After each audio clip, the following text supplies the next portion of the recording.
I received this message a couple of days ago. As a very conservative Republican who voted for Trump and thus far have agreed with most of his decisions as president, thank you. This isn't a Democrat-Republican issue. This is a dictatorship who's disregarding the Constitution. Thank you for your posts. I am so sad. I had no idea Trump was capable of this.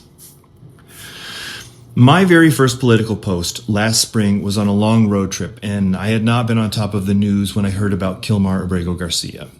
Sent to a foreign prison, administration said it was a mistake. He wasn't supposed to have been picked up. 3 court decisions said bring him back, and they said no. I felt like I must be missing something. This felt like something we would all agree on regardless of party. This felt like an easy length of the long moral universe.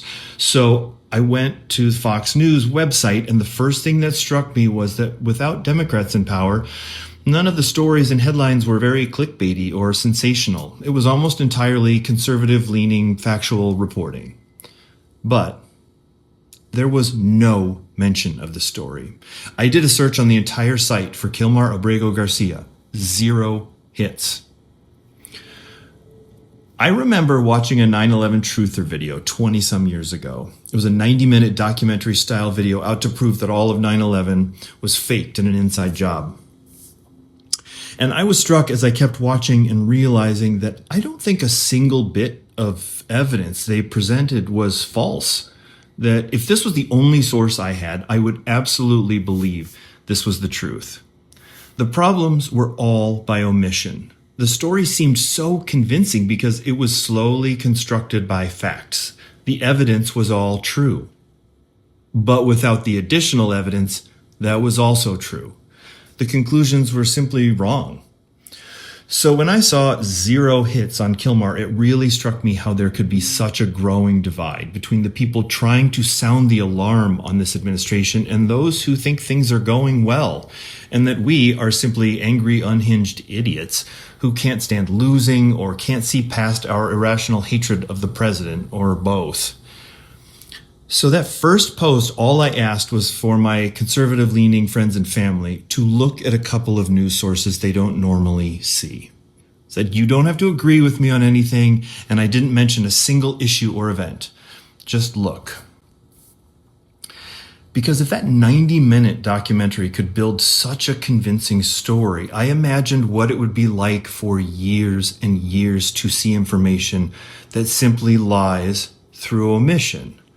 Only the good stories, only the best sound bites, ignoring or casually dismissing the disturbing, concerning stories that we are seeing every single day. Building a narrative foundation strong enough to withstand the few things that do make it into the silo as outliers or deception from those angry, unhinged idiots again. And yes, to those of us paying attention, it can be depressing and infuriating when someone finally sees some part of it. Yes, this is what you voted for.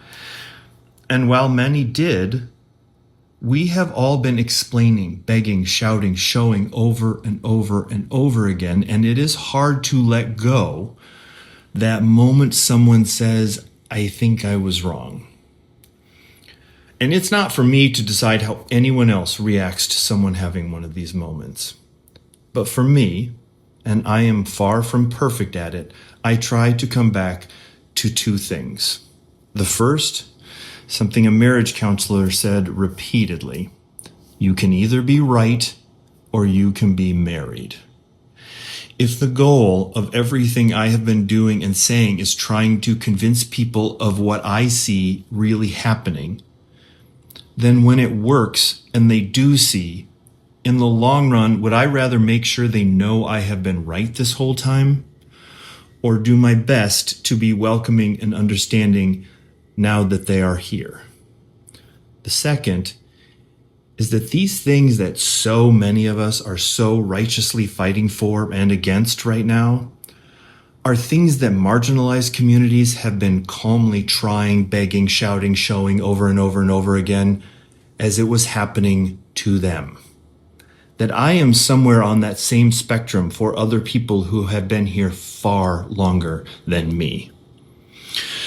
So when she followed up her message with, "As Republicans who voted for the man, it's hard for us to put our tail between our legs and agree with the left." I finished with this.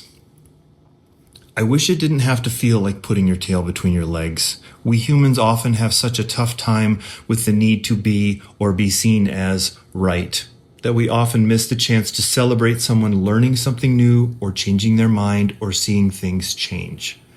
I hope I have your strength the next time I face a big change.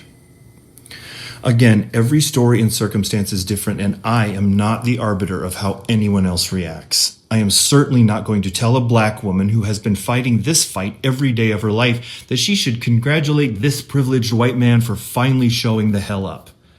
But I wanted to at least share a story that shows hope as we continue to slowly bend this arc toward justice.